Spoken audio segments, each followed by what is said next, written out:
then push forward. Yun na yun. Ang dali lang pala. Apat lang yan. Tapos, ito na yung kanyang guide rod at saka yung mainspring assembly barrel. Yan lang yan. Ang dali, di ba? Parang mas madali siya compare sa 1911. Mas madali, tsaka mas magaan. Saka apat lang. Oh. Plastic. Oo. Plastic na plastic siya. Ito lang talaga yung bakal niya. Saka apat lang. Actually, itong firearm ninyo buo. Buo siya. Kaya tama ang ginawa nyo na nilagyan nyo ng tie wrap yung sa may handle at saka dyan. Kasi ito, pag once na ang customer ay may dalang magazine, Pwede. patingin nga niya, pag ito kinat nila Pag yan, pinap. niload na yan. Dapat tinanggal nyo itong firing pin. Wala pa yun. May pa yun. Meron, ayan oh. Ayan pala. Ay, hindi, wala na pala. Okay, kala ko may nandiyan pa.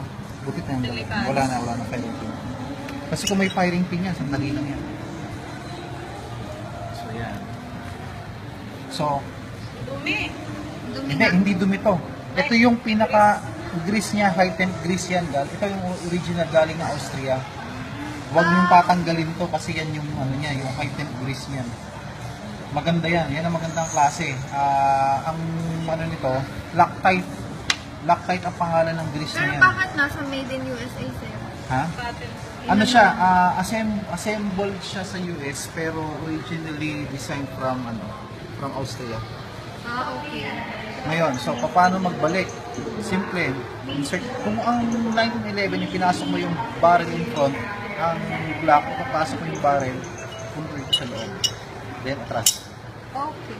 Okay? Tapos yung mainspring at saka guide rod assembly mo, so hindi ka na magkakamali dyan. Ito yung bilog na, ito yung flat, pantay ng spring. Ito yung rear, ito yung front mo.